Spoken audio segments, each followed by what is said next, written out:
Hey lovelies, it's Jill. Thanks a lot for stopping by the channel today. This is a video response to Larissa and Kasia from Tarot Map. I will link both of their pages below.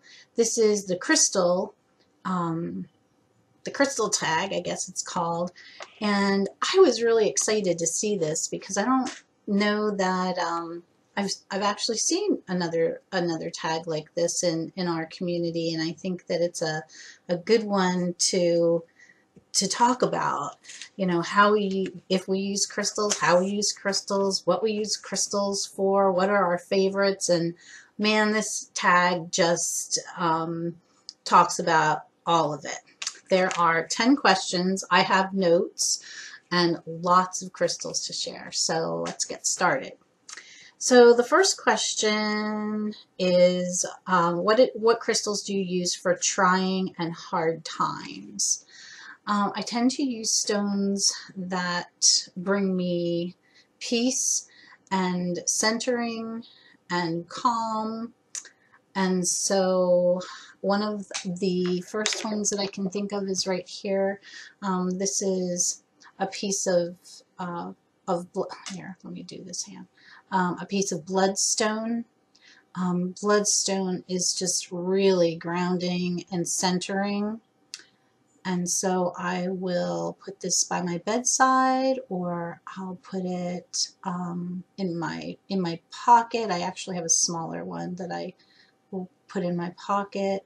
I'll just hold it. It feels really good. I use this particular stone a lot in my Reiki practice with my clients.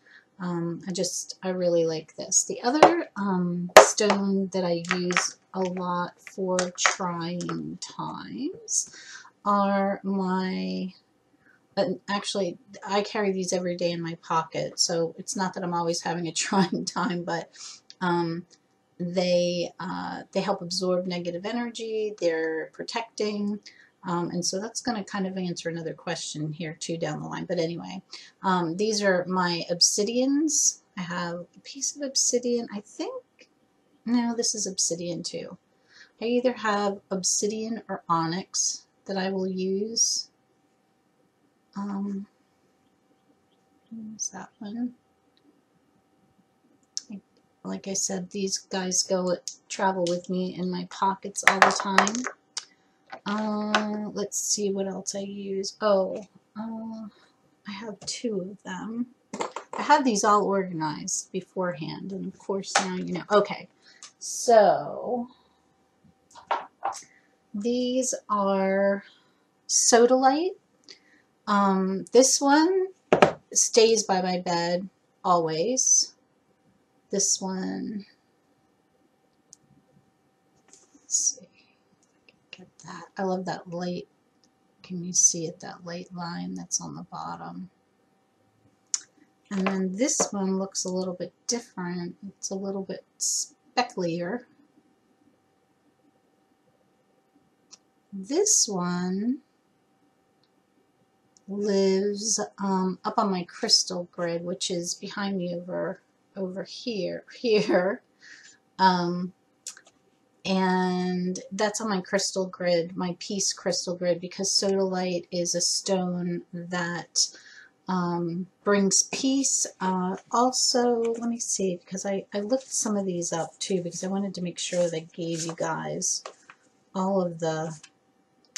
It encourages self-love and self-trust, and it also brings about peace. So I have that one up on my peace crystal grid, and then the little guy stays down on my my bedside table. A lot of times I'll just kind of hold it before I go to sleep, or I do Reiki self-care every night, and after I do my Reiki self-care, sometimes before, if I'm meditating, I'll just hold this in my hand. This is a piece of smoky quartz. Let's see if you can see that a little better.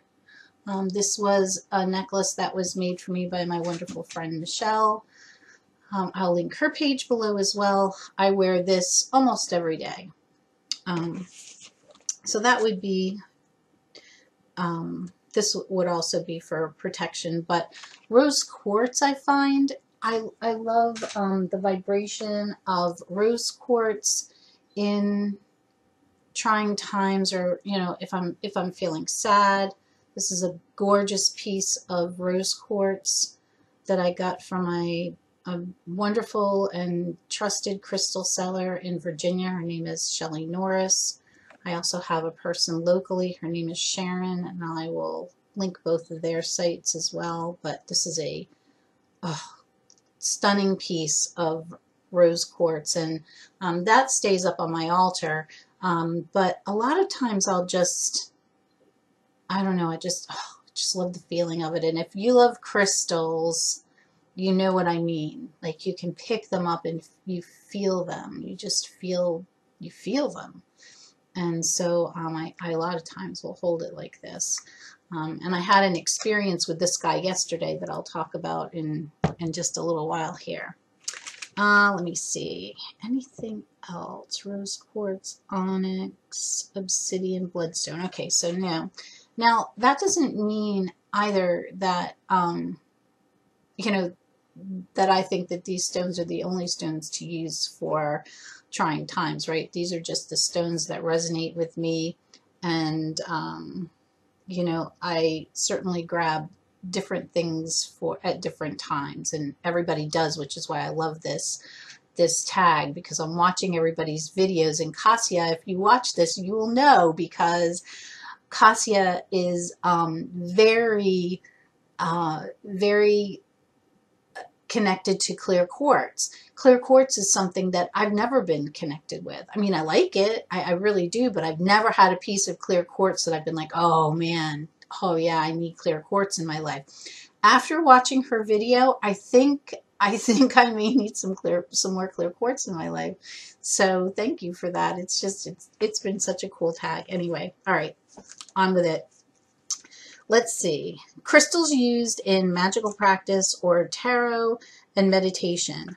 Man, this was tough, because I use a lot of different crystals, and depending upon the kind of reading I'm doing, who I'm doing the reading for, what their question might be, it may be different for each.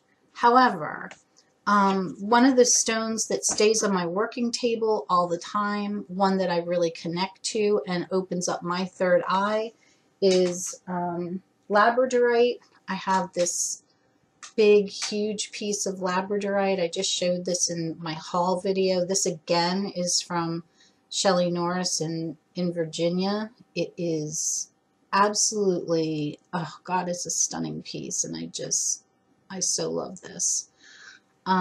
So that sits on my working table all the time. But other stones that I might use to help, I have this beautiful piece of amethyst druze this is from my other friend, Sharon, who lives locally here.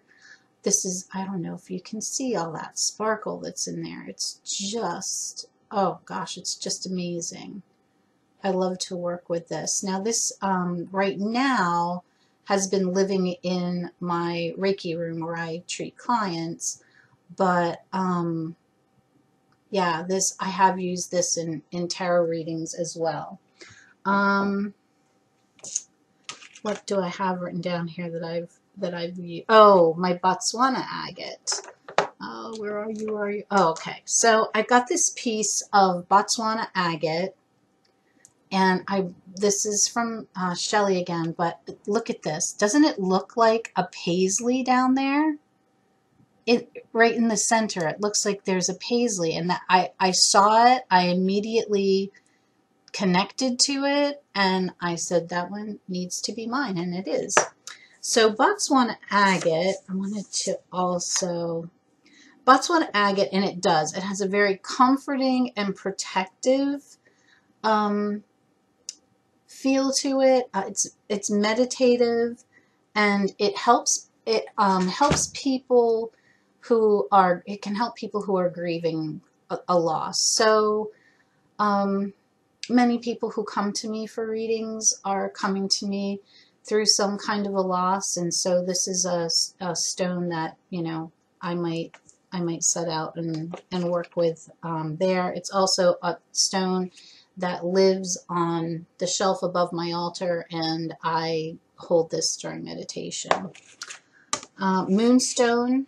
I have two that I absolutely, I love this little guy. He sits on my altar, and I love the feel of him. He's round and so smooth, and I love it. And then I have another one, here it is, that sits on my desk right here with me, and I pick him up frequently. Where's my little dish? There it is. I'll put him right back there. Oh, and this guy, my Pakistani onyx heart, he sat on my working table for a very long time. He now lives on my altar, and he or she is a stone that I frequently will pick up in my hands and hold to my heart. Onyx is very grounding. Pakistani onyx is just full of warmth and acceptance, and again, you know, that feeling of self-love. One of the things that they told me, and I believe, you know, when you start buying crystals, is that you're attracted to crystals, and you're attracted to crystals for a reason, and so many of my crystals have to do with self-acceptance, self-love, bringing peace to one's spirit, opening up the third eye and the intuition, connecting with spirit and with higher power. I mean, many of these stones, these crystals, have to do with that. It's really kind of amazing how that works. Okay, crystals you can't go a month without reaching for. All of them. All right. If I have to choose. This guy. I have two of these. This is a petrified wood heart. I just bought this at an expo. I have another one that petrified wood heart sits on my working table that's behind me, and this lives on my in my living room on my end table. I don't know, that's where she said she wanted to go, so that's where she is. And a lot of times at night, my husband and I will he'll sit in his chair, I'll sit on the sofa next to him, and I'll pick her up and just kind of hold her. And so petrified wood is a stone that it's actually ancient wood that other like stone has taken the place of the wood, and it's got such a cool energy. It says it helps to unblock energy, which I can definitely see. And it also says that it helps to access past life information. I'm not sure about that yet. I mean, it absolutely, I mean, I believe it absolutely could, but I will tell you that I think about my mother a lot and my grandmother when I hold this, when I feel very close to them when I hold this. So, yeah. So that's what this guy, so this is always around. What else can I not do without? Oh, my pink calcite. I think Kasha mentioned this as well. This is a beautiful rose colored. Now this one's tumbled, and I like the tumbled one. This just, it has such a wonderful feel to it. I was teaching a Reiki class, and one of my students, we were talking about chakras and different stones to connect with different chakras, and I passed this around, and he said, "Oh, it feels like lotion." And it does. It almost feels like one of those, the hard lotion bars. It almost feels like that. It's a very gentle but loving vibe you get from this, and this lives here on my little place right here as well. What else did I, oh, honey calcite. Where are you? Where are you, honey calcite? Oh, right here. Okay, so this is my honey calcite. Oh my gosh, if you pick this up,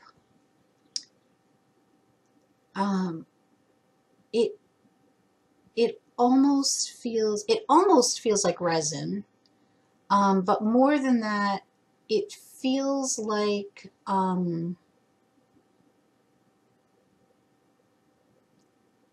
it feels like almost like you're touching the honeycomb without it being sticky. I don't know. It is a warm, smooth, just very feeling you get from this. It's a great, great stone. Wonderful. So that's one that I use a lot. Let's see. There are so many. What do I have written down here? Petrified wood heart, rose calcite, honey calcite, and my rose quartz. Yes, this guy. Again, reach for him a lot. All right, next question. I hope I'm going in order. If I'm not, 3 crystals that I'm using now, and how am I using them?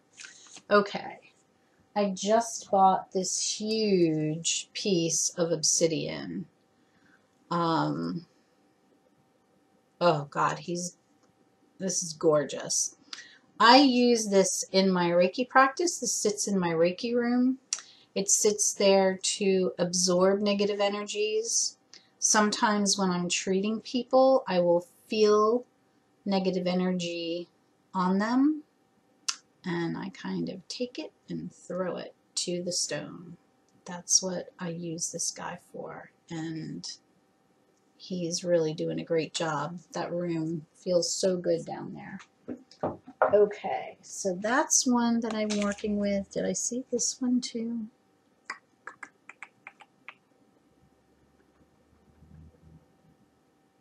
My moonstone.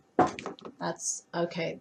I am working with my moonstone a lot. I'm really kind of getting into working with moon phases and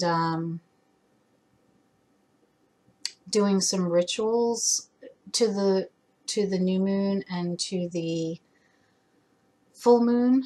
And I've been thinking about doing a video, maybe videoing, like walking you through one of the simple rituals that I do, and I'm wondering if you guys might like to see that. But at any rate, moonstone is one that I've really connected with lately, and you'll find me holding this or it in my pocket a lot.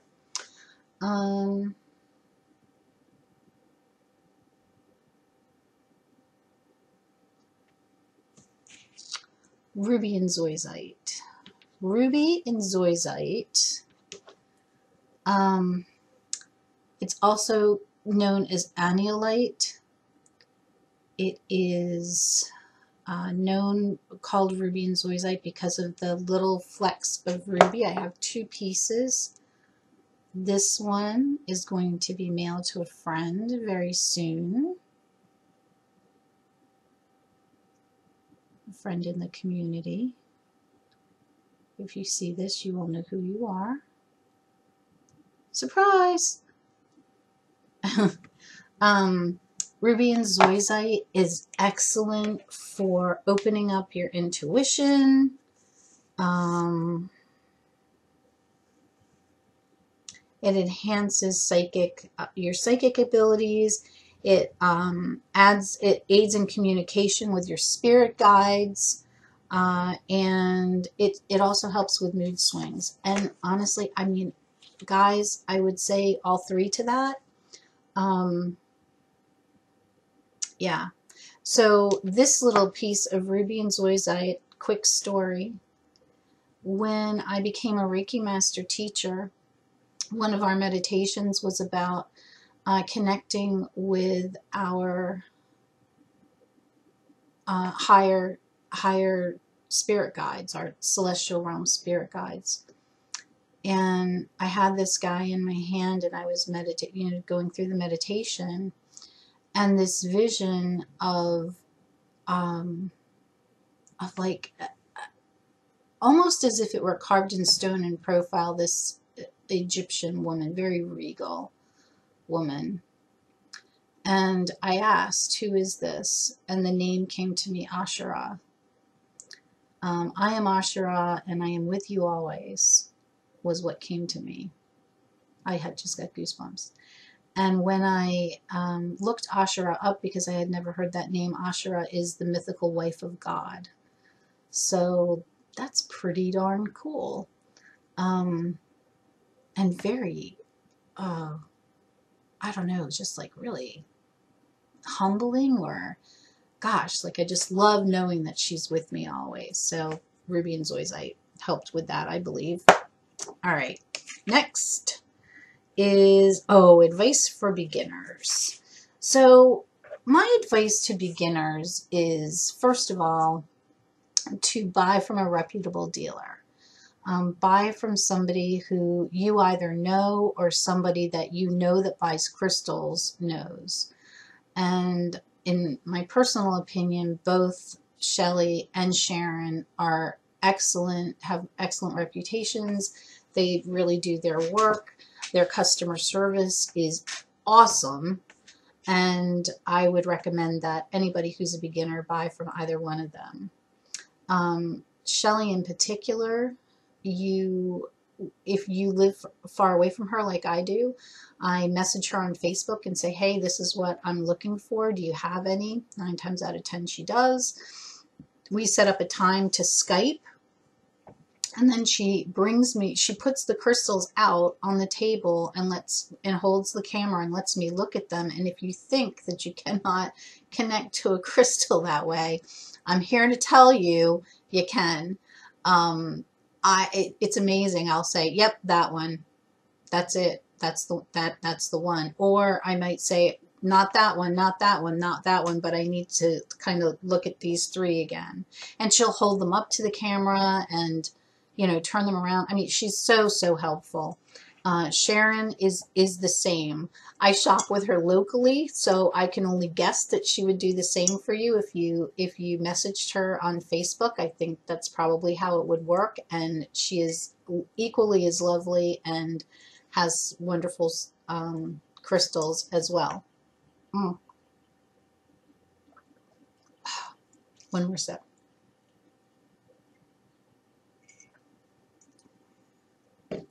Man, your throat gets dry when you're talking, I would also say, a lot of people will say, oh, what should I buy first? What should I buy first? Well, I'm gonna go with Kasha and say, buy a clear crystal, a clear quartz, have something clear and something black. Black absorbs the negative and is very grounding, and clear is very illuminating and unblocks blocked energy and lets the light in, right?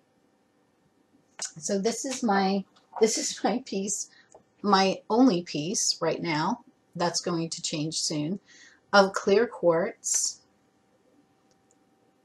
I bought this because somebody said to me, what, you don't have clear quartz in your collection? You need clear quartz. So I bought this little guy, and clear quartz also amplifies other crystals. So this sits on my my crystal grid in front of my sodalite to amplify that, the power of that sodalite and that piece going out there into the world. But yeah, so clear crystal and like an obsidian or an onyx, and then buy what you feel. Open yourself up and, for lack of a better thing to say, let the crystals talk to you. Feel them, because they will tell you, they will say which ones, you'll know which one belongs to you. It's amazing, but you will. So that's my advice to a beginner. Don't worry so much about going out there. I mean, have a great crystal guide for yourself. You know, honestly, I might have one on my Kindle, but I look a lot up online. But I go with what I feel. So that is my advice. Okay, so here we go. This is going to be kind of a redo, except for one. Best for protection. I would say my obsidian, my onyx, and then I have, let me, where are you, where are you?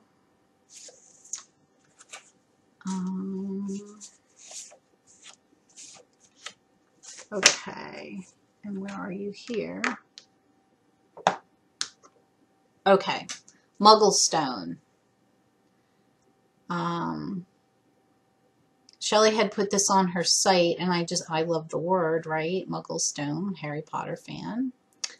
Muggle Stone is a combination of golden tiger eye, hematite, and red jasper. So, this is a fabulous stone for empaths. If you're an empath, if you can feel the energy from other people, whether you want to or not, this is a great stone for you. It helps with focus. It helps calm. It helps you to regroup and get recentered again. So so it's grounding and protecting, right? Okay. Anything else that I carry for protection? And no, I carry my obsidians, my onyx, and I wear this guy, my smoky quartz, and the Muggle Stone. That's what I use. Okay. Stones for protections. Crystals for self-love. Well, well, there's a plethora for that. You've seen the rose quartz. I use that all the time. This is a citrine point that I got from Sharon. I don't know if you can see the sparkle. Oh, there it goes. You can see some of the sparkle and the facets in that. It's just beautiful. Citrine I started working with a long time ago. The first time I got a Reiki treatment, I was there to get my chakras balanced. And the person who balanced my chakras told me that my solar plexus chakra was off, and that's your seat of pretty much self-love, self-acceptance, self-esteem, which was very true at the time. And so I began to work with citrine, and I've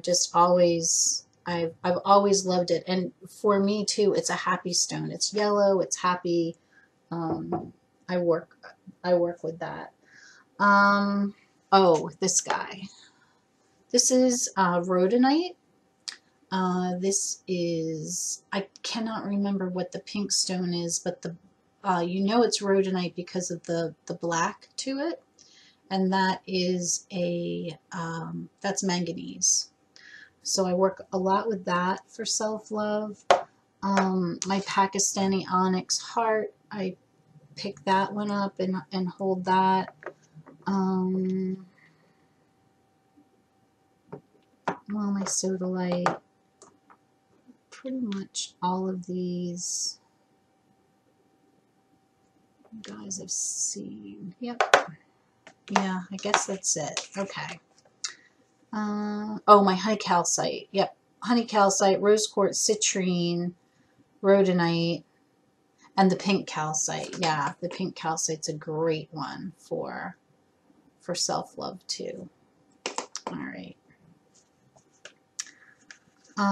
Crystals for your intuition. Well, I've talked about my ruby and zoisite.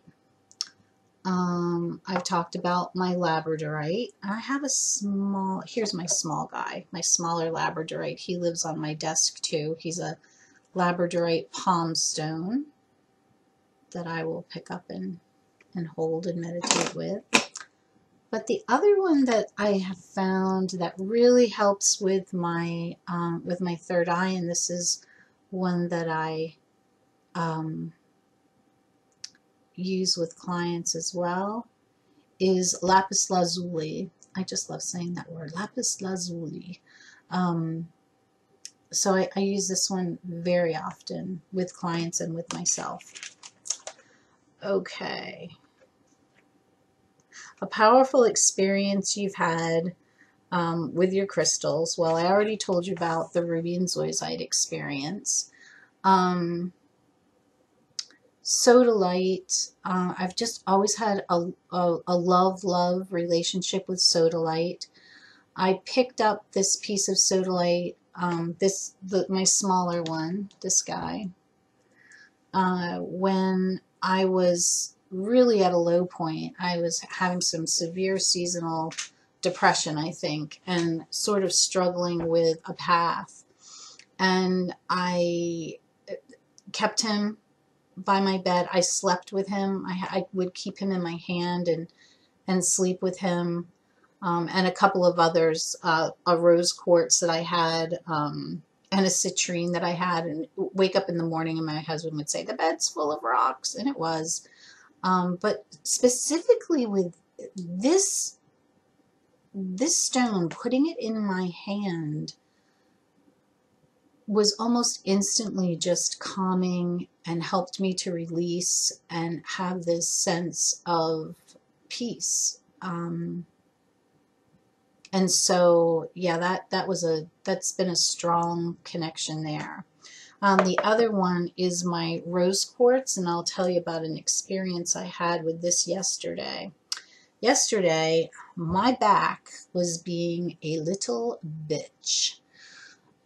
My back hurt so badly, and it's all muscular, and it's between, oh gosh, sorry baby. And it's between my shoulders, and and like I said, it's all muscular. It's from sitting at a desk and, using a mouse, and not doing yoga in the morning. So I laid down flat on my yoga mat on my back, and I put this guy right under my back, under my scapula, my shoulder blade, and I laid on it and let this provide counter pressure. It hurt, and thank God for Lamaze breathing class when I gave childbirth, because I used that yesterday. But as I laid there and just kind of let this work, its counter pressure, it also released my heart chakra, and I started to cry, which I needed, to do. And so through that, my heart chakra balance and my back feels great. I mean, it really feels a lot better today. So there you go. My story about my rose quartz. So that is a powerful experience. Did I get to everything? I'm feeling like I'm forgetting one. Oh, yeah, I am. Let's see. Oh, for ancestral, a stone for ancestral connection. Well, that would be my petrified wood heart, for sure. And probably my ruby and zoisite certainly helped me connect with Asherah.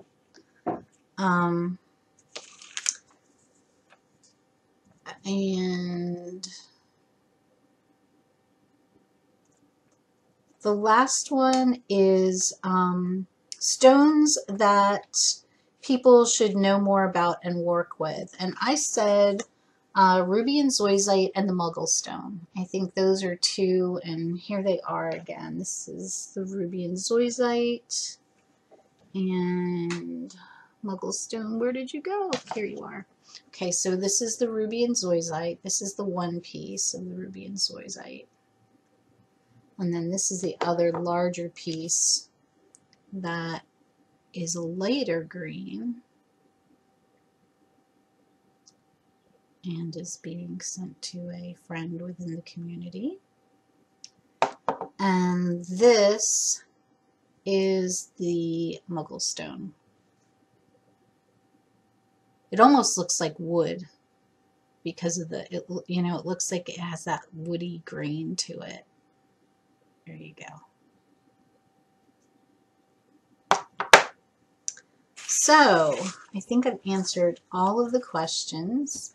Thank you very much to Larissa for starting this tag, and I'm so pleased that I saw it on Kasha's channel. I hope that this all gives you some, I guess, insight into me and my crystal collection and the ones that I love. I'm really looking forward to looking at your video responses as well. Thank you very much for watching this afternoon. Have a wonderful week. Blessed be.